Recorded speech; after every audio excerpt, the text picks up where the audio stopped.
Craving the perfect holiday snack? Check out Farmer Bill's Biltong. Think beef jerky, but better. No sugar, no preservatives, just pure animal protein goodness. Crafted from premium grass-fed beef or bison and air-dried to perfection, Farmer Bill's Biltong is nutrient-packed, energy-dense, and perfect for an on-the-go treat or a standout snack for your next party. My favorite is the original bison, but the other flavors like the original beef, smokehouse, and spicy chili had me second-guessing that choice more than once.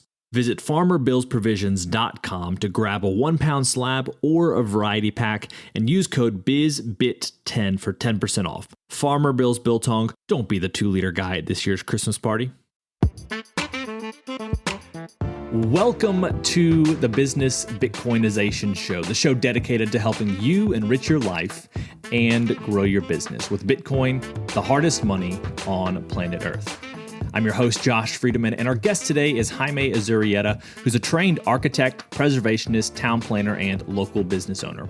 He's focused on creating solutions to help small business owners design their own in-store experiences, and he's the founder of Storefront Mastery, which helps local organizations make their downtowns legendary. And he's likely trying to orange pill a downtown near you.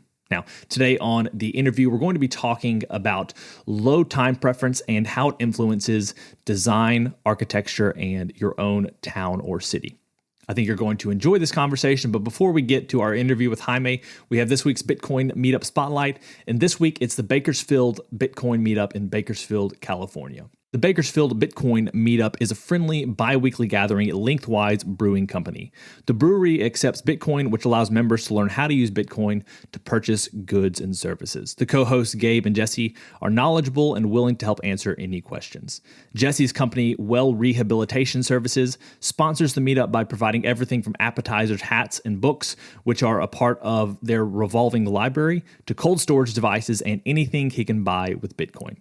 Join them for great conversation about Bitcoin and the freedom it brings.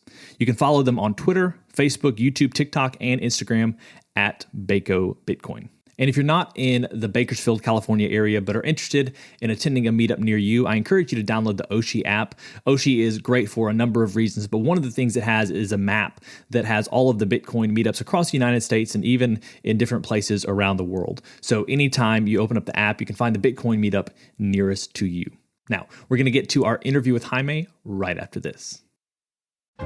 Business owners, unlock the benefits Bitcoin has to offer your business with the Bitcoin for Business Quick Start Guide. This 27-page guide highlights the 6 ways you can grow your business with Bitcoin. Check it out in the show notes. Jaime, welcome to the podcast. Thank you so much, Josh. I'm very happy to be here. So I like to start off every single interview with a few questions that help us to get to know you a little bit better and give us some insight for our own lives. Are you ready for these? Of course. When and how did you first learn about Bitcoin? Okay, this was a long time ago. It was 2012. I had a friend. He came over and he's like, dude, you have to try this new digital currency.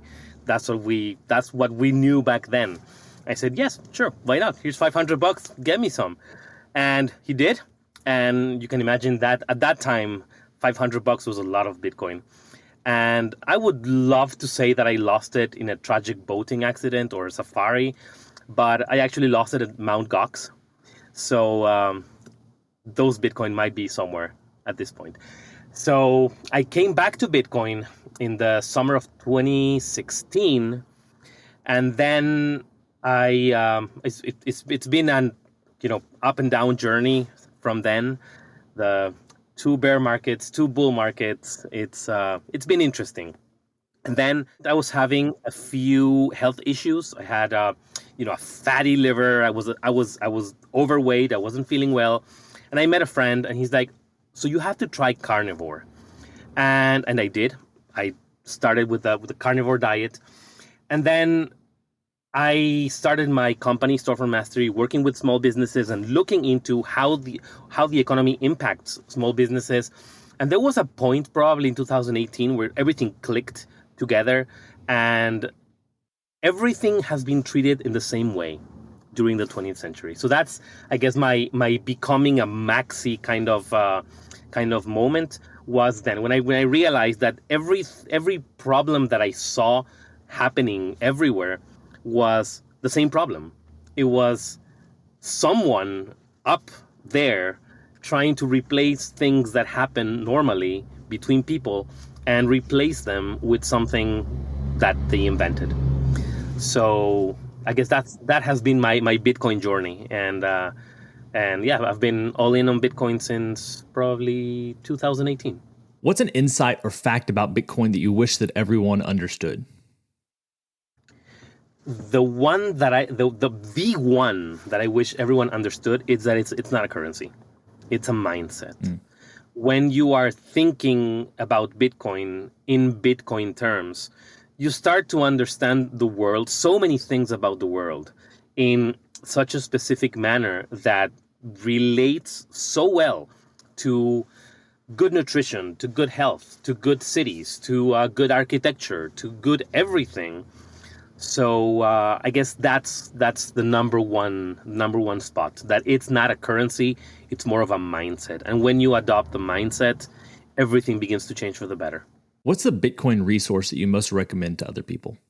Swan Bitcoin, they have, I think it's called the Bitcoin Canon, I believe.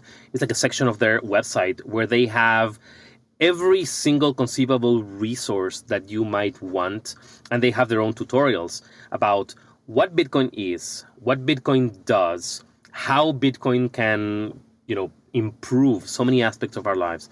So I think that is the number one resource that I direct everyone to, is the canon that Swan Bitcoin has put out there.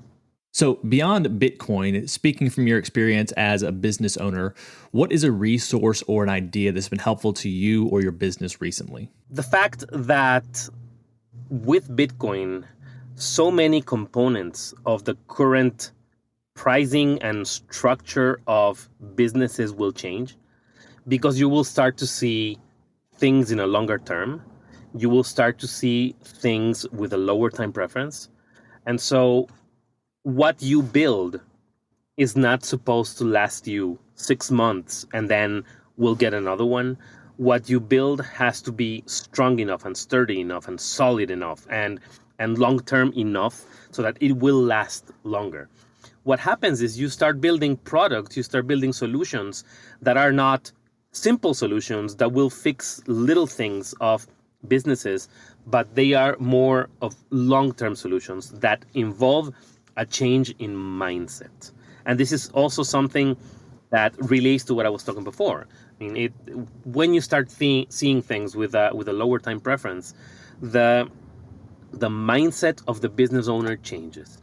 It stops being a fast business. It stops being a fast food or a fast fashion or a fast anything business, and starts being a business that lasts. So you are not creating or selling things that, cheap things. You start creating and selling things that will last. And so you are not betting on selling 2,000 this year and then 4,000 next year and then 10,000 next year. You are betting on selling something that goes beyond that. You're selling the use that your product will have. You're selling the benefits that your product will have. You're selling the gain and the value that your products are adding. And this, I think, is incredibly useful for especially for local businesses, because their main business is not what they're selling. Their main business is building community, because that's how they achieve. If they create a strong enough context, that is where they can do the best business at that scale. If they start growing, that's a different story. But at the hyper local scale, this is where they do the best business, when they have stronger communities. So that's their main objective, let's say, to build community. And you cannot build community if you're not thinking long term, thinking low time preference. And now we have our final, what we call our arbitrary but insightful question, and it's this. As a general life principle, is it better to ask why or why not? Why not? I think if you ask why, you're starting with a doubt. If you ask why not, you're starting with the guts. And in my experience, it's much better to go with your gut. It's much better to ask the questions later when you feel like something should be done. Then go ahead and do it. Meet Linkster, your premier Bitcoin-focused advisor. Linkster caters to businesses, institutions, family offices, and high-net-worth individuals. They merge your unique financial goals and needs with Linkster's Bitcoin expertise to craft your own sustainable plan to preserve and grow the value of your hard-earned profits and retained earnings. At Linkster, it's not just advice, it's tailored execution. Connect directly with the founder by visiting linkster.com. That's LYNCSTER.com. Linkster. Secure your future with Bitcoin. Today's episode of Business Bitcoinization is proudly brought to you by Velis Commerce, where the future of business technology meets Bitcoin. As we journey through the era of Bitcoin and its transformational impact on businesses, there's one name that stands out: Velis Commerce. Whether you're looking to build a cutting-edge website, a seamless mobile app, or custom software, Velis is your go-to team. They've been diving deep into the world of Bitcoin since 2014, making them one of the most experienced groups for integrating Bitcoin and Lightning payments into a variety of digital platforms. But here's what truly sets them apart. Velis Commerce doesn't just build. They bring a wealth of knowledge to ensure your project's success from day one. Their team understands the nuances of Bitcoin, ensuring that your business stays ahead of the curve.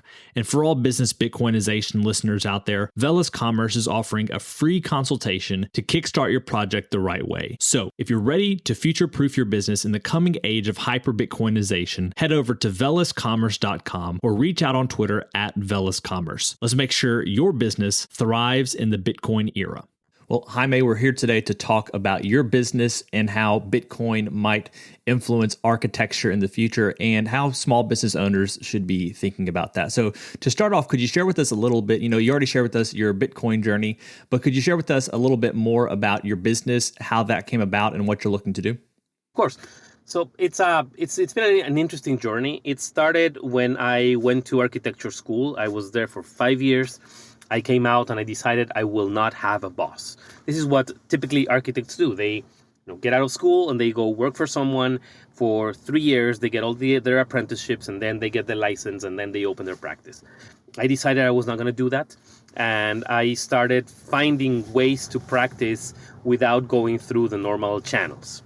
And this is, I guess, again, relates to whatever Bitcoiners do, right? And so I just began doing little things, little projects, mostly retail projects, a few residential projects. And then my family decided to open a business. We've had experience with book selling for many years, and we finally decided to open a bookstore. I went and studied how to create bookstores, and when we opened, the process of being there and the process of seeing, this is my aunt who is the master bookseller, the process of seeing the business be built basically educated me on so many things that architecture cannot solve. So design is trying to solve all these problems, but most of those are not solved with design. Most of them are solved with steps prior to design, which are how you structure your business, how flexible you are, how much you're willing to concede, how much you're willing to cede, maybe, to keep looking for the outcome and not fixing on how you want to get there. So that flexibility essentially taught me much more than design had ever taught me. And then when I came to the US in 2016, I'm originally from Ecuador. When I came to the US in 2016, I was not going to pursue an architectural license. And I said, so what can I do? I've been working with urban economic development for a long time. And I said, okay, so I'm going to use my knowledge of how small businesses work. And I'm going to use that to create tools for small businesses. So the first thing I did, I used all that knowledge and I wrote a book, which is called the 10 No BS Rules for a Successful Storefront Design. After that, COVID came and I started creating tools and solutions for small businesses who needed to reopen after being closed for such a long time. And those were designed to help them reconnect with their origin, reconnect with their initial inspiration and passion, and basically lower their time preference, right? And after those came out, my practice, which was originally just coaching on the design of the storefronts, started to be more of a coaching on the functioning of the business, since the first steps that people take in designing the structure of their business. So that's where I am now. My service includes sitting down and having almost like a therapy session with the business owners, talking about their business, talking about the origins, talking about their vision, and with that, making the recommendations that they need to maybe create new products, maybe create a new store design, maybe create new services, maybe pivot and do something completely different than they are doing, and always look to the experience, to the building and creation of a great customer experience, or community building, which is also something that lowers their time preference. So you've mentioned lowering time preference a couple different times, and I'd like to hear from you a little bit about what that means. We've talked about it on the podcast already. It's something that Bitcoin encourages in people. It sounds like you're trying to help business owners develop that low time preference mindset, but sometimes it may not necessarily include talking with or working with Bitcoiners. So in a fiat world where high time preference is prioritized, how can you encourage low time preference thinking? And maybe, once again, if you could just start off your answer by explaining how you would define low time preference. Of course. I will use an example for that. In old times, when we created architecture, we took some time. I say we, but I mean old architects. They took the time to design their buildings to the last detail. And they took the time to bring the most skilled craftsmen to create beautiful works of art. That naturally took time. It took a longer time than it normally would take if you just mass produce things. They were unique buildings. They were unique solutions for the needs that the building owners had, and they have been unique, but also they have been flexible, which means those buildings have become beloved parts of their communities, and they have been reused countless times, and they have been adapted and changed countless times, but they retain their initial beauty, they retain their initial functionality. So those buildings were created with a low time preference. They did not care, basically, how long it took them to create something fantastic, and they invested that time and they created something fantastic that is there to last for 1, 2, 3, 400 years. And that is what's happened. We have the most beautiful buildings in our cities. Those are the old buildings that have had time to become beloved monuments, as opposed to a high time preference, which is I need to build something right now, super fast, because I have this specific need. So let's say you need to put up a Halloween store, which sells Halloween decorations and Halloween costumes. You open that store on the 30th of September and you close down that store on the 1st of November, right? It's been there for 1 month. You don't need it anymore. So you don't need to invest time, energy, and good materials. You just need a basic roof on top. And that is a high time preference. I need it right now, and later, I don't care if it falls down, right? So the quality and the nobility of buildings that are designed and built with a low time preference implies that they will last longer and they will be beloved for a long time. Whereas if you do it in a high time preference, you need it right now and you really don't care how it looks, and you really don't care how long it lasts. The fiat world, what it does is it encourages the high time preference because you live on debt. You build your building with debt, which you don't see the money. You go to the bank and the bank says, yes, I will loan you this money. And you go to the builder and you say, this is what I need. And the bank pays the builder. You don't see the money, but you see your accounts, that have debt now. And you need to start paying that debt as soon as possible. So the encouragement and the incentives are, let's do it fast. And after 27 years, I think, or 29 years, you'll be the building will be completely depreciated, and you won't be able to write it off in taxes anymore. So you need a building that lasts that long. That's it. This is what you need, because a penny more is a penny that you're not earning, right?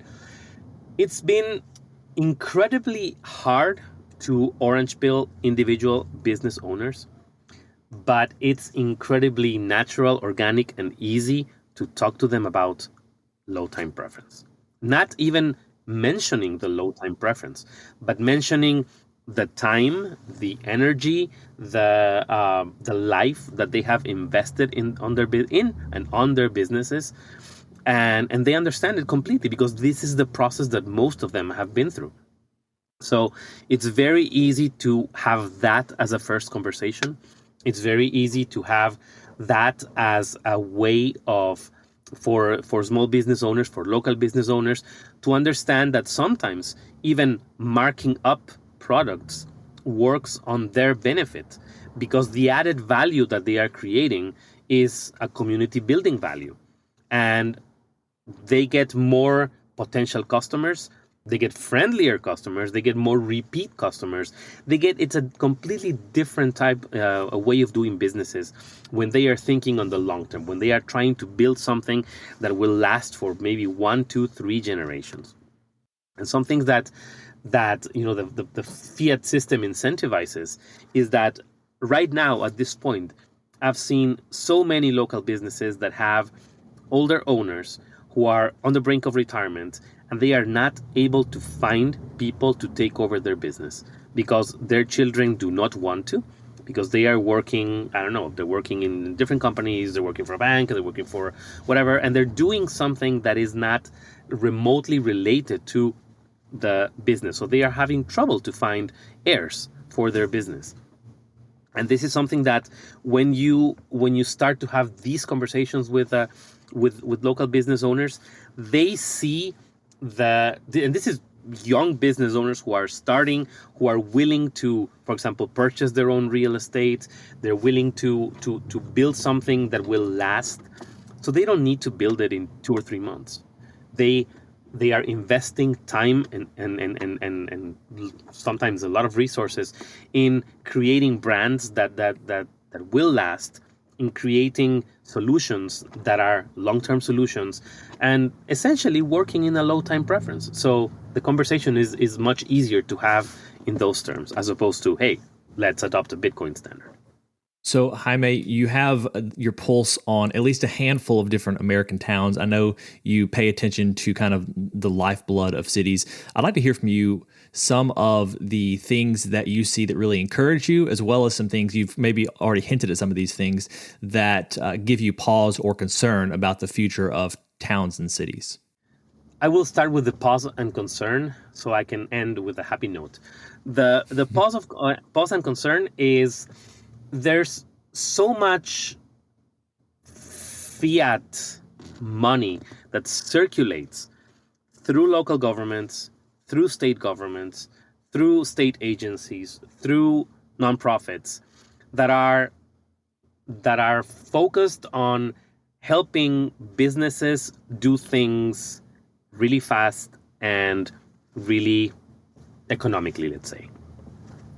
And that in principle is very good for them because these business, if they have to spend, I don't know, there's a law I just learned of that was approved in New Jersey in the last few months that says that the minimum business insurance that a local business must have is a $500,000 insurance. So they need to have a $500,000 policy by law. And this, it may not even cost them $1,000 a year, but this may be super costly for a really mom and pop business that is a single ownership LLC where they don't even have a payroll because they are working themselves there. And if you add the $250 that they have to pay to occupy the sidewalk with a table and a couple of chairs, it's just the costs of regulation are, compounding. And the difference between the simple and the compound interest, the cost of the regulations compound, and it can be brutal for very, very small businesses. So that is something that concerns me, that the fixes that are being created are fixes that help the businesses navigate the very complicated context that they have created themselves. So they're creating the problem and they are coming up with solutions that are very simple solutions of, I'll give you $2,000. And yes, it may be very helpful for a small business to receive $2,000, but this will not last long. It may help them with rent 1 month, but it will not help them with rent the next one. And so that is something that concerns me, that the focus is on creating patches, let's say, for big problems that we have, as opposed to looking at where the choking points of these compounding regulations are really hurting small businesses, and how can we repeal, modify, amend, or do anything that we can with these regulations so that the costs that small businesses have to operate can go down. That is something that it's not even part of the conversation. I try to introduce it in conversation, but most of the times it falls on deaf ears because it's just the incentive for the fast check that comes next month is completely different. That concerns me. What makes me very, very happy is to see the work of people, for example, like the Incremental Development Alliance, that they are going into towns and teaching people how to become small developers. They're teaching people how their tiny little contributions, this is one single family or one 2-family building with a little corner store in a town, will make an enormous difference. And these are people that are going through the entire country teaching local folks how to do this, teaching local folks how to do this in the most efficient way, how to do this in the way that builds generational wealth.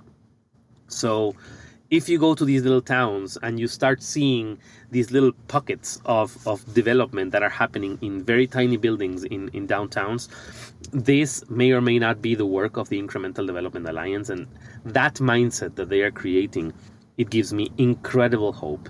It gives me a lot of hope to see business owners that are keen on purchasing their own real estate, because the solution that can mean for a family that has a business and can live upstairs is just the cost structure of both the family and the business starts to be so convenient, and it starts to free them to think of different things that they can do. And one of the things that they do is they can start searching for beauty, and they can start searching of ways to spread the beauty that they are creating in their downtowns. So these are places where you walk and are going to be fantastic. They're going to have beautiful flowers outside. They're going to have benches. And so when the time of the business owners is free, because they are able to live and work in the same place, and they are able to create very convenient cost structures, it's amazing what they do when they have that free time and that free budget. So I have 2 questions, and I'm guessing they're probably very closely connected. And I think you may have already even started to answer the first one. But one of the things we read in your bio is that you are helping business owners create amazing in-store experiences. And I'd like to hear a little bit about that. And then also you mentioned helping to make people's downtowns legendary. So maybe if you could start off by answering, how are you helping to make this great in-store experience? And especially for business owners who have those local storefronts, how might they be thinking about that for themselves right now? So what I do is I invite them to Disney World. If you, not really, but figuratively, if you go to Disney World, the first thing you see when you're entering the park is a little plaque that Walt Disney himself designed, or came up with a text that says, "Here you are leaving today and you are entering the world of tomorrow and fantasy." And when you walk through the little train station that the Downtown Disney has, actually the Main Street USA has, you are walking in this amazing, quaint, comfortable, friendly, beautiful downtown, right? And what you feel when you are walking through that downtown is nothing but happiness. If somebody would be walking, in front of you and you would bump shoulders, normally in a regular street, you would, turn around and say, hey, what's up? If you're there and that happens, you're going to turn around and say, don't worry, everything's okay. So everybody is primed to be more civil. Everybody is primed to be happier. Everybody is primed to be more in tune with what's happening there. And they have taken the time to design each building. They have taken the time to design each little storefront. They have taken the time to design how the street works, how the people move through the streets, what they see when the street finishes, what's the feeling that they will have when they start to see the castle in the background. And that is what I mean when I talk about experiences, that you are walking in a downtown, and the downtown has the organization that works in the downtown has taken so much time to look at the details, to provide a very pleasant and comfortable and happy time to whoever is walking on that downtown, right? If you have the collaboration of the local businesses, they will also do their contribution or make their contribution for that experience to be amazing. And so everything starts to work in tandem. You have the work of the city or the organization that is creating these great crosswalks and the illumination, so everything looks fantastic at night, and they're bringing in colors, and they're bringing in benches, and they're bringing in trees and flowers and music, and they are curating the places so that the vacancies do not look like vacancies. They look like, they can change the vacancies, for example, into storefronts for the local museums. So you start to feel the history that's happening there. You start to connect with the local famous people who have lived in that place before. You start to connect with everything that place means, and you really feel like you have learned something after. You feel like you have connected with a community after, and you really feel like it has been an amazing time and a happy time, and you want to repeat it. So that's what I mean by the experience, right?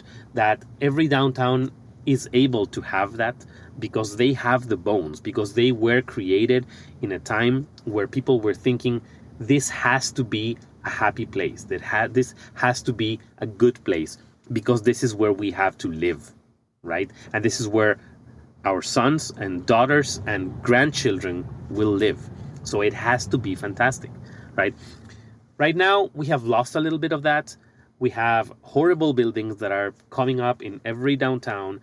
We have big buildings that are coming up in every downtown that are breaking the otherwise very, very human scale of what's happening. So if you walk in older downtowns, they will have a new door and a new display window and a new storefront, maybe every 12 feet, maybe every 15 feet. If you walk in larger places right now, they may have a door every 100 feet, and the door will be set back from the street maybe 50 feet. So there is no street level experience. There is none at all. But we can change that. We can find the places with the good bones, and we can inject some of the life, and we can inject some of the dynamism that it used to have. And it's really not hard. It's just a matter of looking at what the local businesses are doing, and looking at how those local businesses can connect with the street, and connect with the sidewalk, and connect amongst each others, and just create something fantastic for visitors and locals, of course. So as each business owner plays his or her part, you begin creating those great experiences for every store, which leads to more legendary downtown areas. I'm curious, what does it look like? Maybe if there's a business owner listening right now, what would you just recommend as their first steps to encourage the right direction for a better downtown experience and a more successful business for themselves? Number one thing I recommend is tell me your story, right? Every business owner has an origin story. They may have thought of the business while on a trip. They may have thought of the business because they grew up on a farm and they drank raw milk their whole life. So they are, thinking of something that has to do with it and creating their businesses. Everybody has an origin story. And those origin stories, people are very keen in connecting with, right?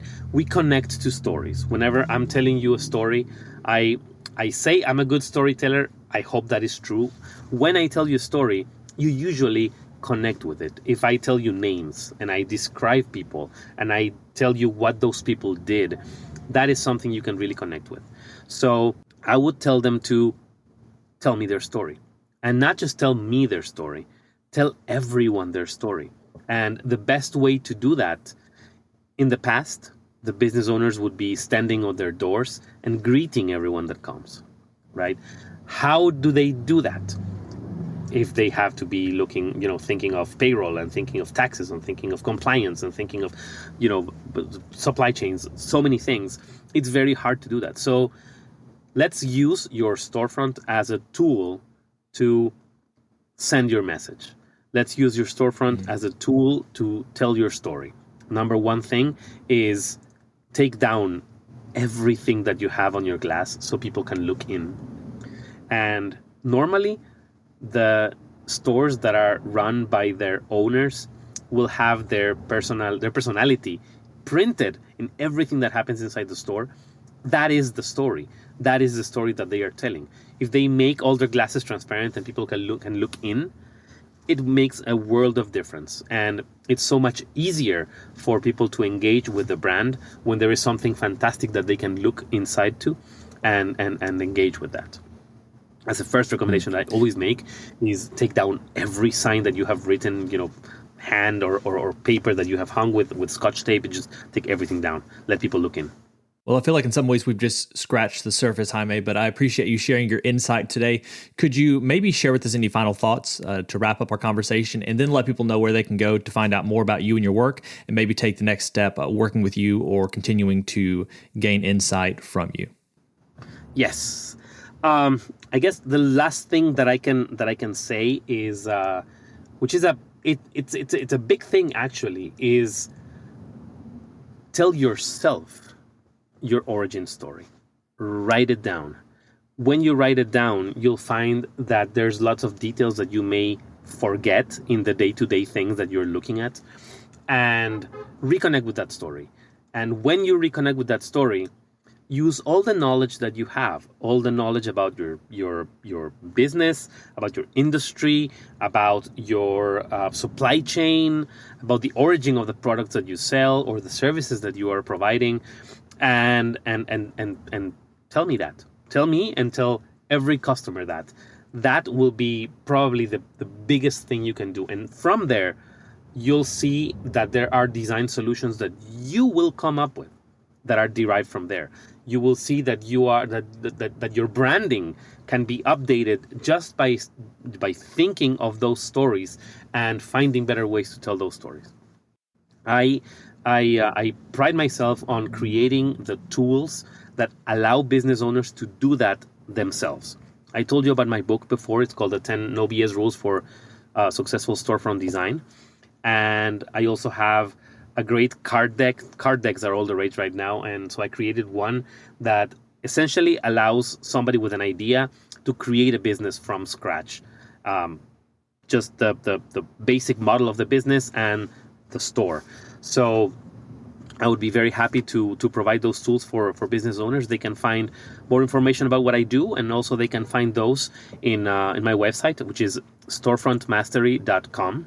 storefrontmastery.com. They will find all the books and the playbooks and everything that I have produced is there, and more information about what I do. I'd be very happy to talk to them, and it will be an honor because they will teach me more than I can ever teach them. Well, thank you for teaching us a little bit about what you're doing today. I hope that business owners will be encouraged by what you've shared to take action and to continue developing their community. Once again, thank you for your time today. It's been a pleasure. Thank you so much, Josh. It has been a pleasure. Well, friends, it's a wrap. Thanks so much for listening to this episode of the Business Bitcoinization Show. If you want to reach out to either me or Jaime, you can find our links down in the show notes. Please like, subscribe, and share this with a business owner you know. As always, keep building, keep growing, and until next time, keep living and leading well. If you're a regular listener of the podcast, thank you. If you want to take a further step in your support for the show, you can help us grow by listening on Fountain, a value-for-value podcast app on iOS or Android. If you hear something you like that you disagree with or anything else, you can share it by sending some sats and adding a comment with your thoughts. Some of you have already done this, and I appreciate it. I'm going to begin reading your boosts on upcoming episodes, so if you have some insight or value to add, let the people know. Getting started with Fountain is easy. You can add Bitcoin to your Fountain wallet by using your fiat accounts or any Lightning wallet. And one of my favorite features is that once you're using the app, you can earn sats just by listening on Fountain.